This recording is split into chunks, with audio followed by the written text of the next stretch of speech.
I want to welcome you all into coronavirus inside the Arizona numbers, where we take a closer look at the numbers coming out of Arizona to help you make the best decisions for your family and your life.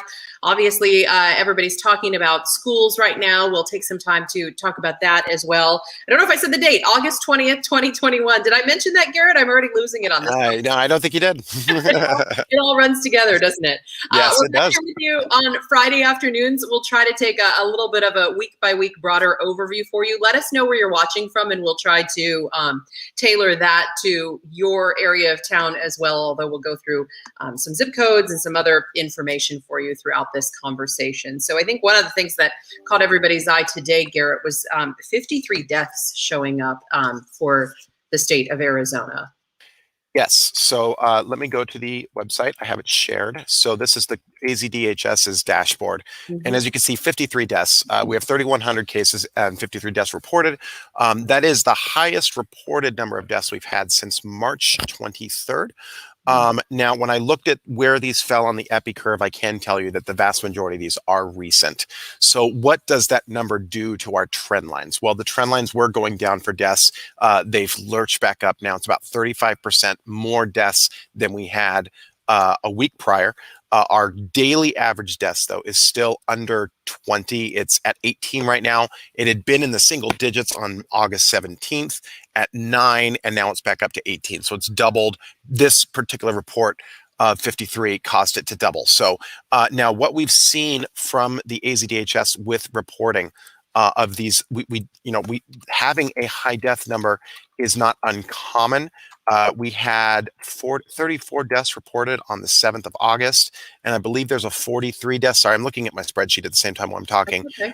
And I believe there's a 43 in here somewhere. So having a large bulk number show up is not uncommon, and it does tend to keep the average trend lines stable.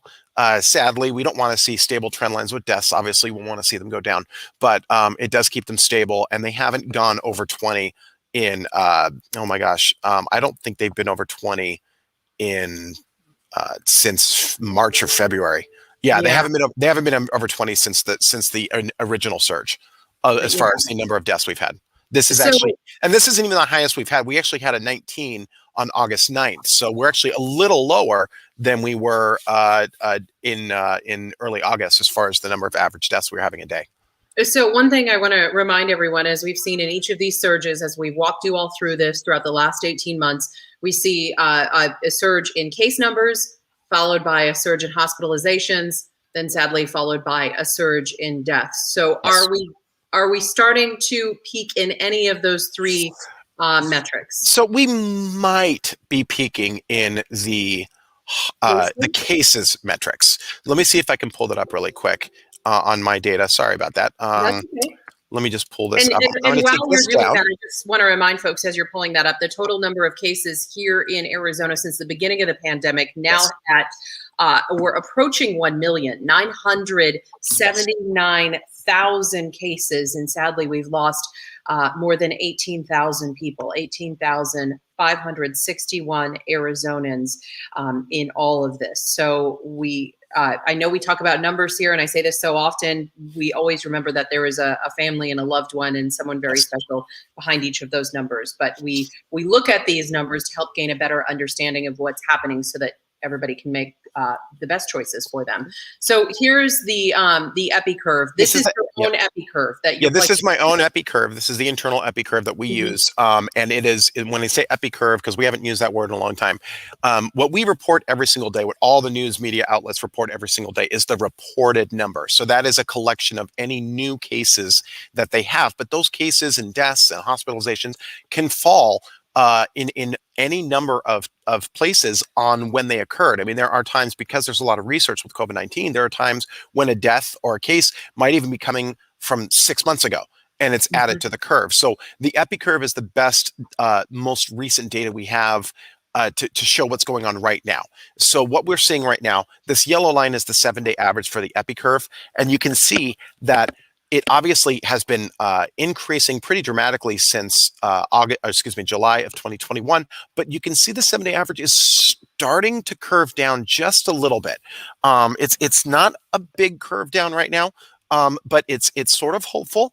And you can see now we're seeing some slower curving here, but if you look at the last, at our major January. surges, Yeah. you can see we had, well, that's Christmas, so we have to ignore this one. But you can see that for some reason, when we do COVID-19 cases, we sort of hit a bump and then we drop like a rock. And that's what we've had every single time. So, we're seeing a slowdown, but obviously we haven't seen a decrease. Now today, if you look at the 7-day average of reported cases, this is the first decrease of 7 day of the average in about a month. It's a very small decrease. It's about 16. It went from 2957 to 2945 or something like that. So it's a very, very small decrease, but it is the first one we've had in a month. So that sort of gives me an indicator that there is a possibility that we are hitting a peak. Now, is the peak artificial?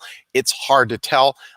When I brought this up with the person who runs Embry Women's Health, which does a lot of the testing in Arizona, he said, the data we're seeing is not indicating a peak. Now, that's what the Embry Women's Health person is saying. And I can only go off the data. What I can tell you is that if we go back up to the reported numbers, sorry about that, go back up here, we can see that as far as testing is concerned, our testing is increasing. This is the reported testing number, and you can see it's definitely it's now exceeded or near exceeded where we were in the summer surge of last year. It's not quite where we were in the winter, but it is getting up there. But the testing positivity rate is now going down.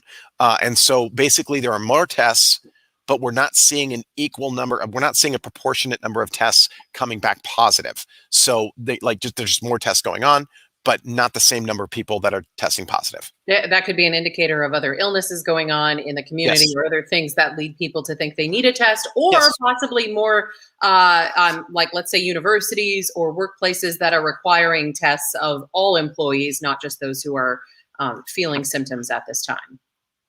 Correct. Yeah. I mean, I just, out of disclosure, I tested my daughter a couple of weeks ago because she had she's 6 years old, and kids tend to have a very mild reaction to COVID-19. So I got her tested. It wasn't an official test. It was a home test, but there's going to be people that are going to take their kids to get an official antigen test or a PCR test. And, that's going to happen. So she came back negative.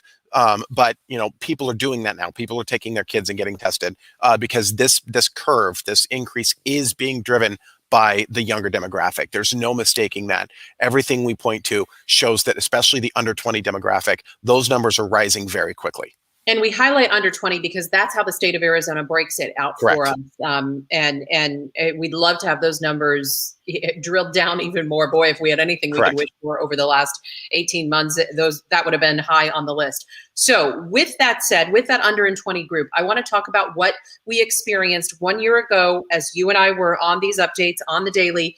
And we saw that surge happen, or that bump happen that came from ASU going back to school. And I bring that up because ASU started this week. U of A, it sounds like, starts next week. Some of the other schools coming back now, obviously they're going to handle this differently than they did last year, and test even more than they were. And we have a vaccine available to those over 12 years old. So this situation, I just want to set up the parameters, is obviously a little bit different. We have to take that into consideration, but we still need to be prepared for what we'll likely be seeing here in the next 10 days. Yeah, let me show you what the average daily share of COVID-19 cases looks like throughout the entire pandemic. So this is basically, these numbers are, what I do is I take whatever the AZDHS puts into their age category. Now, this isn't an epi curve number. There are going to be times when, they added a bunch of cases for a certain age in a different time, but it's as close of an indicator we can get. And you can see exactly what you're talking about, Katie. This dark blue line is the under 20. And you can see, for the most part, they have spent almost their entire time at the lowest demographic, having the lowest daily share of cases in almost all situations. But you can see right now, this number has, this is what you're talking about. I'm sorry, let me back up for a second. This is exactly what you're talking about. So you can see that they had this very interesting spike, a very short-lived spike on September 17th, where all of a sudden that particular age group went up to about 33% of the daily share. and it lasted for a couple days, and then it plummeted. And that coincides with the opening of ASU, U of A, and them sort of getting into a testing environment, and they just started testing a bunch of people, and so these numbers just skyrocketed. So now you can see, this is the third surge, the major surge we had. And you can see during that time, the share of cases with under 20 went down. But as we have continued right here, you see it's been going up and going up in all of 2020, 21. And then it hit sort of a low right here in June of 26 at 19%. But it has been on an upward trajectory since then. It's at 32.8 right now, which is less than a point under where its record of daily shares on the average is. So I'm going to ask producer Josh if he can drop your name off the screen right there so we can see that date. The most recent date that's filled in that gray shading area is Yes. what here? It's so small on my screen. Oh, so this is where the fourth surge started. The fourth surge started about July 7th. And so it is gone until, obviously this is today's number, August 20th, at about 32%. So you can see during this early parts of the summer until about July 31st, they stayed, the younger demographic did stay at about 22%. And then here on July 30th, that's when the numbers started to increase sort of exponentially for that group. And now they're at about 32.8% of the daily share of COVID-19 cases. And this obviously has to do largely with vaccinations. You can see that the groups that have the higher vaccination rates, their numbers for their daily share have continued to go down. The two groups, you can see the 20 to 44 have gone down as well, but that's more of a reflection of what's happening in the under 20 numbers rather than the 20 to 44 being of less consequence. There's just so many more under 20 getting COVID-19 that it's pushing the 20 to 44, which, as you can see, have been, just because it's such a large age demographic, it's always bleeding. Mm-hmm. Okay, so this is your own chart that you're plugging in off Yes. AZDHS data. So Yes. it's an internal number that we have. I don't know if you've posted it to your Twitter account lately. If anyone wants it does. I post this to my Twitter account probably once a week. So I want to remind everybody, you can find him on Twitter at Garrett_Archer, and you can take a closer look at that. I know it's pretty small on some of your screens right now, but we definitely wanted to highlight some of those numbers as well. Yes. Okay, so yeah, and really quick, since I'm looking at the comments, just I know that there's this thing going around that PCR tests can't tell the difference between the flu and COVID-19, and that's incorrect. That is a misreading of the CDC's guidance and information. It absolutely can tell the difference between the flu and the COVID-19. What their guidance was there is a better test, but it had nothing to do with the relationship between the flu and COVID-19. Yes. So anybody who thinks that's just not accurate. Okay, it's a misread of what the CDC did. So just throwing that out there. So one of the other arguments people always say is, who cares about cases? Who cares about case numbers? Yeah. One of the numbers that was sort of like a leading indicator for us when we could look at those case numbers throughout the last year of the pandemic, especially before we had a vaccine in the mix. We could look at those numbers, and even in Maricopa County, they released these numbers. They were telling us about 7% ended up hospitalized. And then I believe it was throughout the year, about 1% did not survive. So we could kind of see when we saw those case numbers coming in. I don't know if Maricopa County still provides us with that number. For so long, they put it right up on the front of their screen, and it was just helpful for people to understand, because they could look at something and say, okay, of these 1,000 cases or 10,000 cases, we pretty much know how many people are going to be sent to the hospital, and we could also see how much room we had at the hospital, and predict, if you will, and forecast, if you will, how things were going to look just based on these sheer numbers. Does Maricopa County still give us that number? I would think so. I'm looking to see where it is. It should still be there. They haven't changed their dashboard, their COVID-19 dashboard, in quite some time. So I'm assuming this is what you're talking about, Katie. Let me just put it on screen. If it's not, we can go over it anyway, because it's always useful information. We're lucky enough to get so much information from them, so much data from them. It's helpful. Yeah, this is one of the charts. I know on the front-facing open page, when you got to this, it had the case numbers. Let me see if I can click through some of these case numbers and if it'll come up too while you're illustrating this. But this one is a breakdown of some of the risk factors that was especially helpful before we had a vaccine, to kind of give us a better understanding of who is at the highest risk here. And obviously 65 plus, obviously with other medical conditions created an especially dangerous environment. But now we're seeing that 65 plus is highly vaccinated, and it's sort of and what's interesting is that it's changing the makeup of people who are being hospitalized right now. So one of the things I did is I looked at the daily share, average daily share of hospitalizations right now compared to the pandemic total, which is essentially this number for Maricopa County. And what I found was that for hospitalizations, under 20 have increased only marginally from about 3.6 to 5.5. That's what their share of hospitalizations are right now.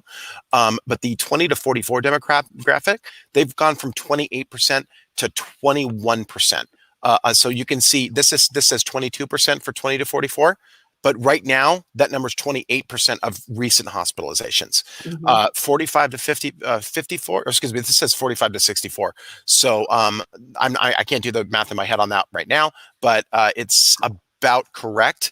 And then 65 plus is at 41% of hospitalizations, but right now they're at about 30% of hospitalizations. So what's interesting is that we're seeing a much lower hospitalization rate of the older demographics, that's 65 plus, and they have a very high vaccination rate. So yeah, there's some other really great numbers in there that just help us better understand through each of those tabs. I want to remind everybody this is through Maricopa County, their website, if you want to take a peek through. And Garrett, if you click on the overall cases, that's got a breakdown of men and women and age groups as well. A fascinating number there at the bottom: 44,000 Arizonans in the hospital, and then 2,800 in ICU, and that's just Maricopa County.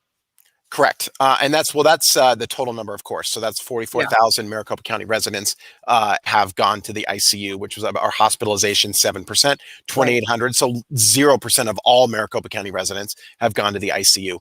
And you can see there's slight increases in both of these, of course. What we're seeing right now is that the rate of hospitalizations is going up, but it's sort of fluctuating. So, and again, this is why we watch the case numbers. I know some people like to say, well, the case numbers are useless. We need to watch hospitalizations, but we look at the case numbers because that's going to give us the indicator of when hospitalizations will start to go down. So hospitalizations are continuing to go up, and case numbers, as case numbers continue to go up, hospitalizations will also, but they fluctuate on sort of how quickly they go up. They're going up a little quicker today. The rate has sped up a little bit, but it'll probably slow down again very soon. But it's going up at about a rate of 20%.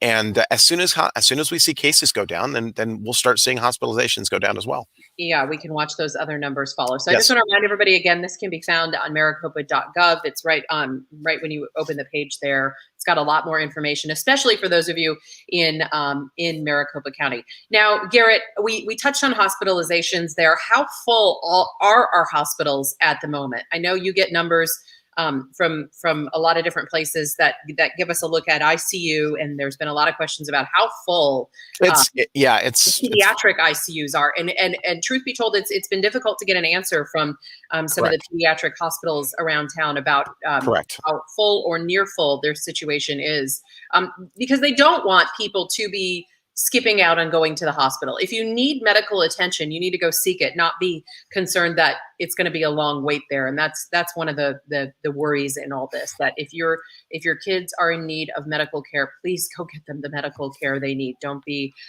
worried about the time frame and the waits there. So yeah, you're exactly right. It's been very difficult to get a good answer with where hospitalizations truly stand in Arizona.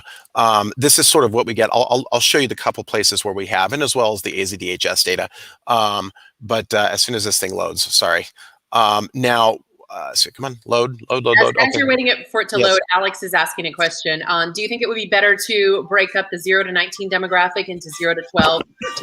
I would love to. We would, Alex. We would love any way that they would break that info out. If it was 5 and under, 10 and under, we would not be picky throughout the life of this pandemic, because more information means that it can be analyzed better, and we're just stuck with the 20 and under. So I wish that would change, but after 18 months, I've kind of given up on that changing. And as far as an epidemiology goes, it's going to be broken out often by that number. So I wish we could get a little more info.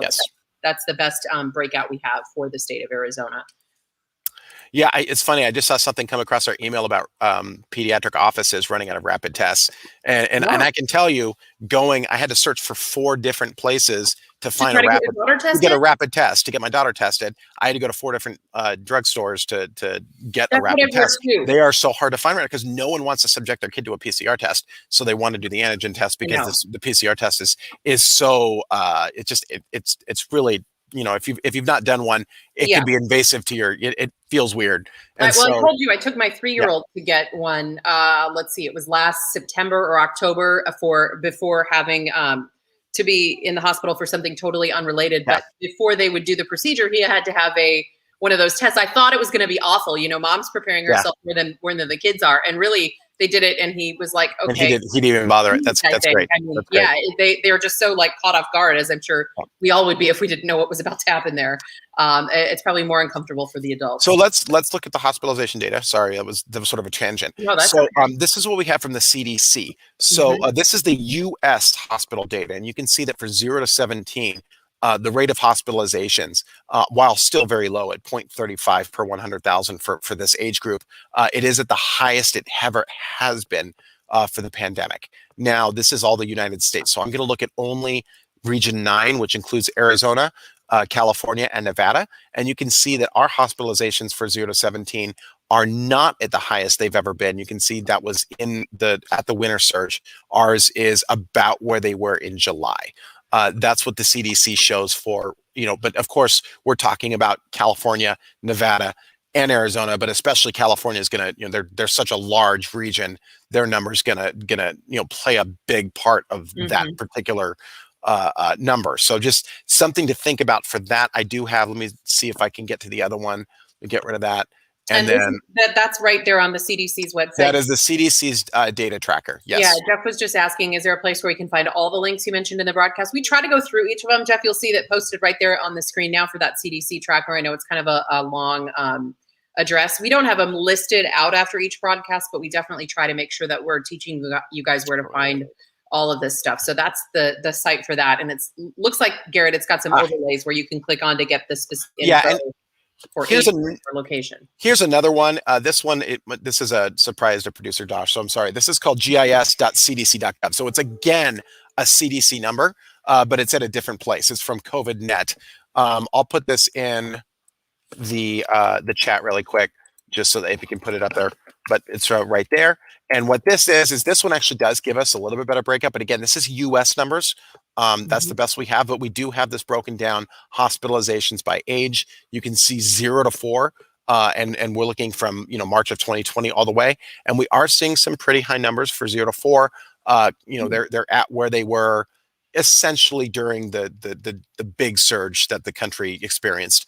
And then when we look at 5 to 17, you can see again the same situation. Their numbers are for the week. This is for week numbers, and you can see the week last week, August 7th, one of the highest weeks we've had since the January numbers, January weeks. So, and then let's just put them both together, and you can see right there. That's what it looks like. Wow. Yeah. Yeah, helpful tool in tracking that. Updated daily or updated weekly, Garrett? Well, this is a weekly graph, so yeah, it would be Yeah. updated weekly because they use what's called the MMR week, MMWR, which is that's a epidemi. I can't speak today, but it's epidemiology term. Thank you. That they use to do surveillance for the flu and for other things, and they obviously are using it for COVID-19 as well. And that's so it's updated weekly. Yeah. I want to get to some of the comments. Joe Judy is saying, thankful our school's not had any cases since we started over 2 weeks ago. That's really good news. Joe Judy, I'm wondering what they are doing at that school. Are they masking? Are they seating the kids far apart? Are they having some of the classes, trying to have it in the shade outside? What are they doing to do that? I know 2 weeks is kind of early. A lot of you are talking about, like Alicia is writing, our district has had so many cases, even the ones vaccinated are contracting it. That's what we're hearing from folks too. A lot of the school districts are having a public facing page where you can go and check the numbers of active cases and cases that have been closed out and their mitigation strategies on there. Some do not, though, Garrett. I know it's been frustrating for a lot of folks who feel helpless. The best recommendation I can do is say, call your child's school and Be sure to ask questions about their plan. Are they going to notify you if just somebody in your child's pod gets sick? Will they notify you if it's the classroom, the grade level, if it's a sibling? How are they going to let you know so that you're armed with the information on this? A lot of the larger districts do have those pages. And then we also have a running list on abc15.com/schools of the policies, like if they're masking or if they've decided not to mask or leave it up to parents. I know Chandler just decided to let parents choose last night. They're one of the largest school districts, although several others, dozens in fact, have said we're gonna ask everybody to mask up and make it a universal And policy. schools and most school dashboards use a different metric than everyone. They use active cases. Yep. And so just be wary, be mindful when they're looking at is they and unfortunately when you use the word active, it's their definition. It's their definition, so it's difficult to know what it is active. So whatever, you know, if you're from Chandler, Gilbert, Peoria, whatever your school district is, and if that dashboard is active and you're curious, make sure you call over to the district office and say, you know, please let me know what active means. Yeah, your definition. Because one of the things we were saying, Garrett, is to compare school size to school size, but you can't really do that when everybody's got a different definition of what active means. Yeah, I couldn't tell you what all of the actives mean. I just don't know. Yeah. Carol's asking, are wastewater plants in the area testing sewage for COVID, and where can we see that data? Tempe is. Let me. That's the only one we have so far. I don't know if you're in that area, Carol, but it breaks down to, is it by zip code or 7 different districts they have? No, it's by district. It's not by zip code. I'm pulling it up now to see if there's any differences and see what this looks like. That's got the attention of folks all around the nation in what they're doing in Tempe and around ASU. So, Carol, I don't know if you're in that area, but at least that's a place to kind of see how they're doing it, even if it doesn't provide you as useful of information if you don't live there. See, I'm looking to see if I can get this. 1 second. Let's do like August. That's okay. I'll go through some of the other comments. Yeah. Okay. Kimberly's writing, Mesa has cases at virtually every school, tons of sick kids, tons of sick staff. Sad situation there. I know hopefully we can start to see everybody get past this. I know that a lot of folks have really pushed hard for masking in some of these schools. Ingrid, oh, you're welcome. Thank you again for your great reporting, Katie and Garrett. It's disappointing that we have to be back, that we're in this situation again, but we hope that we can provide you all with the best information and the best numbers out there and teach you where to find these numbers, because some of the sites Garrett and I loved have kind of shuttered since things got slower, and now they're back again. And Jan, oh, thanks. She writes, thank you too for doing these. So needed info. If I can just gush on Jan for a moment. She did the trials. I actually did a story with her, and she was early on, one of those folks, and her husband there that you saw in the picture. I call them heroes, because they went out not knowing what was in this vaccine and volunteered their bodies to try the vaccine so long before any of us got the chance. So they sort of paved the way for science. So thank you to Jan, and thank you to all the other folks who so bravely did that. All right. So I'll do a quick look at the Tempe dashboard. I'm not going to spend a lot of time on it, but this is what it looks like. I put in a range so that it really captures the January surge and also sees what things look like right now. Because I think you really, whenever you compare these numbers, you have to look at the January surge because it's just so much. And this is a logarithmic graph, which means every step is exponential. So that's parts per liter is 100,000. That's 1 million. That's 10 million. So if it goes up, it means a lot. So like you can see in January, I'm only going to do collection area 1 because it's the largest part of Tempe. So here you can see in January, the numbers were in the 2.6, 3.3 part per million, 4.1. And right now it's at 95.2. Wow. So it's very, very low right now. It looks like August 2nd, August 8th is the most recent data they have. And it's much lower than where it was right there in that particular area. Let's try just for one other area. Let's do an ASU area. Let's do the second collection area, which is ASU over here. And you can see again, 292,000, and they were up in the 2.6 million. So as far as the wastewater dashboard down there, it's not this, but ASU's not in session yet, or it just Right. started. So it Yeah, literally right, just just started. doing. And the Yeah. data that they have here is from prior to ASU being started. So there's a lot more people that just came into ASU.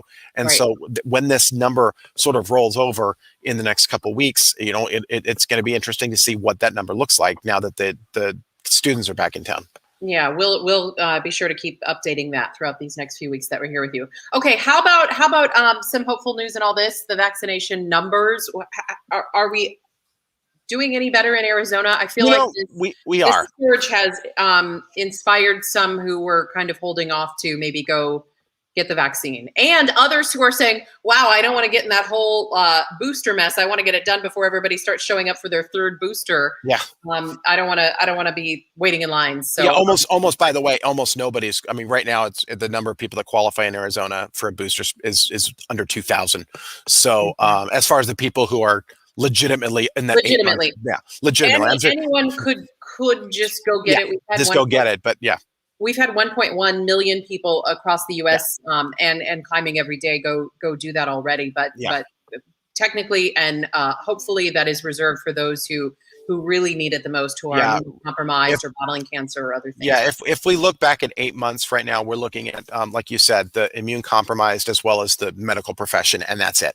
Yeah, that's where we are right now. Until next month, then we'll start showing up at the 65 plus and all the other age groups that were eligible at the time to get a vaccine shot. So this is the vaccinations. You can see that this is when in April, this is when vaccinations were rolling to everybody, and so that's why we saw this massive increase to somewhere upwards to 60,000 a day, at the highest almost 80,000 a day doses administered, and then you can see a precipitous drop off.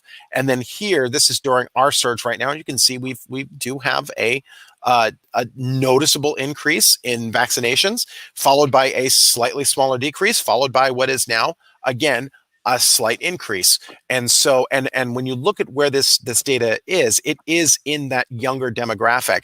The under 34 is really, those are the 12 to 34. Obviously under 12, no vaccination, but 12 to 34 is really where the numbers are coming in right now. So younger Arizonans are now getting vaccinated. Yeah, we're seeing more and more places too, trying to inspire people to go get vaccinated. We've seen the Raiders, the first professional football team, say we're going to have you have a vaccine if you're coming into any of our games. They're also offering a vaccination when you show at the game. If you do not, if you have not yet been vaccinated or don't have your vaccination card and your information, you can get a vaccine right there, get your card going, and then they are going to ask those folks to continue to wear a mask when they are inside at the game, just to protect everybody else. And we've seen so many concert venues do the same. So really, if you want to be participating in some of these large venues, we're seeing that more and more. And Garrett, I bet that once full FDA approval comes through, we're going to see a lot more places and businesses doing that very thing. Yeah, I would presume so as well. Yeah. Yep. Okay, so I want to get to some of the questions and comments and zip codes as well, because I know you have so many questions about that. Briefly, I just want to talk about some of these breakthrough cases and breakthrough deaths. We always get so many questions about it. Of the 168 million people in the United States and counting who've been vaccinated, 1,500 have died. So most of these cases also include obesity, cancer, chronic kidney and heart disease, and asthma. So 1,500 of the 168 million and climbing, that's how that sort of breaks down. Those people did not survive their battle with COVID, but also had many other conditions as well for most of those cases. Yes. All right. I wanted to show you really quick the differences in the school districts really quick in Maricopa County. So we'll do that before we get to zip codes. It's a little hard to see. I'm going to see if I can get this closer. So, no, it's not going to work. I'll just talk it through. So I'm sorry about this, but this is basically this is a friend of mine that does COVID tracking as well. This gentleman, Jamal James. And this is the list of all the elementary school and high school and other districts in Maricopa County and where they are. You can see Queen Creek Unified School District is the district that has the highest number of COVID-19 cases in its area. That doesn't necessarily mean that this number is not students of Queen Creek. This is just the general area of Queen Creek Unified. They have 541 as their per capita rate, and then followed by Union Elementary School at 502, Saddle Mountain at 478, Littleton 478.6, Buckeye Elementary at 469. Follow all the way down is Dysart Unified at 269 is the lowest. So you can see our numbers in Maricopa County range from 270 per capita all the way up to 541. And Queen Creek has been, as you can see, on top of this list basically since the surge began. This has been a hot spot for the COVID-19 numbers for quite some time now. Yes. Yeah, and no masks required in schools there. I don't think, as of yet, right? That is my understanding. Yes. I don't believe so. Okay, so Kennedy's asking, what if schools have active COVID cases? This is kind of one of the things we kind of touched on before. You have to talk to your child's or grandchild's specific school to find out how they're handling that, how many people they're notifying around the child who tested positive. For my child's school, it was kids who are in the pod. I wish it was kids in the classroom, but they're only talking about just within that pod. I want to highlight that person's Twitter account again, Jamal_James. Is that right? Yeah, Jamal_James. He does COVID-19 analysis. He's a little higher level. I'm just saying he usually does a little higher analysis than I do because I'm sort of trying to do it for a more general population, and his is a little more higher up. But he does a very good job. One of the best COVID-19 analysts in Arizona. So yeah. Hey, Ashley, let's help you. I see your comment there, and I want to help. I don't even know how to check my kid's school, but haven't heard anything since they started. So I don't want to. If you don't feel comfortable saying where your kid goes to school, that is totally fine. Yeah. But if you want to, we can help you find it. But Ashley, call the district or call the school. Ask where their public-facing dashboard is for COVID cases, so that you can see the numbers, and then also ask them, how are you going to let me know if my kid has been in the proximity of someone? How deep do those rings go out? Is it with the grade, the classroom, my kid's pod? If they're assigned a lunch number at lunch where they have to sit each day, is it people around them? And then also ask, how are they notifying me if a staff member tests positive? A lot of them have been vaccinated, but not all have. So you want to ask for that too. They might say, we're not planning to notify you, or they might give you info on it. And then also, Ashley, ask how they're going to talk to you about it. So is it going to be in one of those websites that we have to log into? Is it going to be via email? Is it, are they going to call my phone or send me a text message so you know where to expect that information to come? She's saying Apollo, what school district? Apollo, Glenn F. Burton.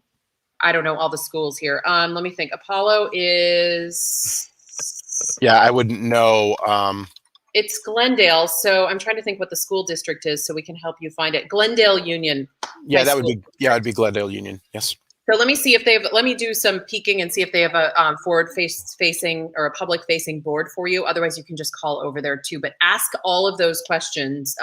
So that you're armed with the information. They do. I'm looking at it right now. You already pulled it up? Oh, can we share it with Ashley? Let me hold on a second. Oh, well, sorry, that page you requested cannot be found. That's not good. Looks like they may have had one, but I'm looking to see if they have one right now.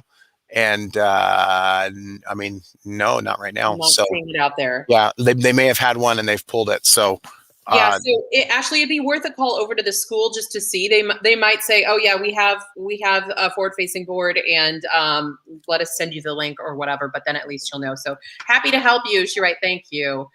So I am seeing some other school districts come up. Call and do the exact same thing. Yes. My child's school district does not have a public-facing dashboard, but I made sure to call over and ask, like, how is that communication going to happen? How many rings out of exposure will we be told, so that you have an early heads up and you know a little more. So happy to help. So thank you. Garrett, you were just about to highlight something, I believe. I don't remember. We get lost in all the conversations. Zip codes. Did we get a little more info on the zip codes? I know besides what we were just showing before, you have a lot of great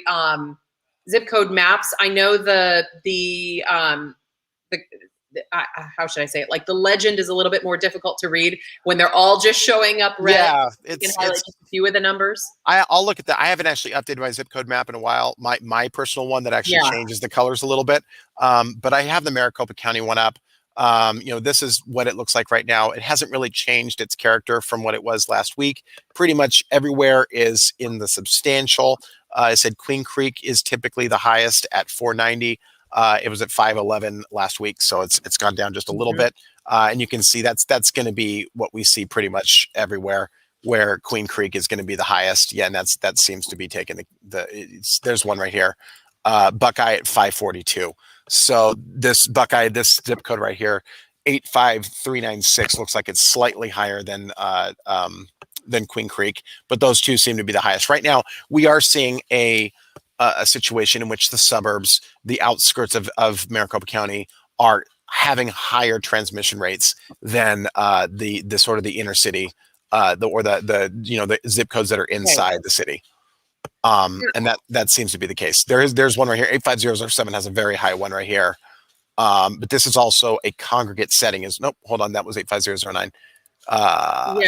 625 for 85007. That's pretty high right there. But for the most part, it's going to be in the outskirts, in the suburbs.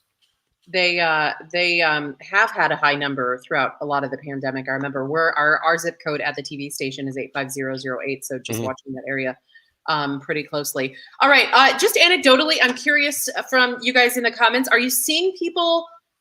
Does it seem like people are wearing masks more once again? Garrett, what does it seem like to you? I know we went back to masks at work. Obviously, you have your mask off right now, but as we've chatted, we've seen people behind you walking through. We're required now, if we get up from our desk, we're back in masks. So obviously, we're not on air with our masks on, but it's going on all around us there at the station. So do you feel like around town people are once again masking up? Or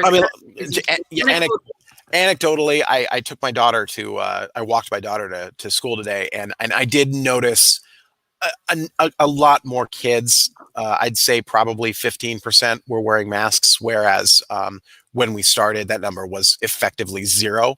And so I am seeing more kids going to school with masks. And as far as grocery stores, I'm seeing a slight pickup as well, but it's still, well under, 30-40%. But that it is what it is.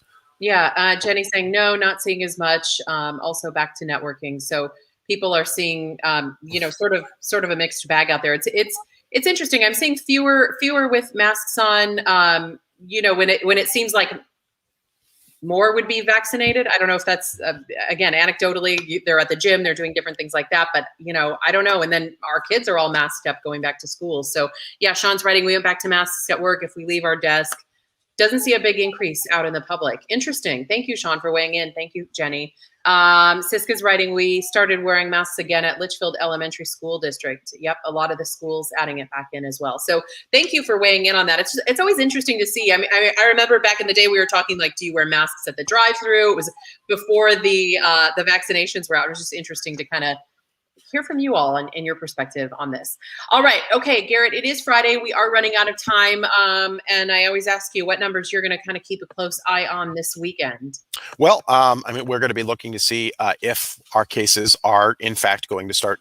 We've been slowing down for a week, and hopefully we're going to be turning a corner sooner than later. So that's what I'm looking at most is, are we going to start turning a corner? Because like I said, those cases always drive the hospitalizations and the ICUs and the deaths. So regardless of what people think as far as, they're useless numbers, the reality is they are an indicator of where things are going, and they're the most reliable indicator we have as far as where things are going to go. So we are watching that. I'm going to watch that and see, is it going to start going down?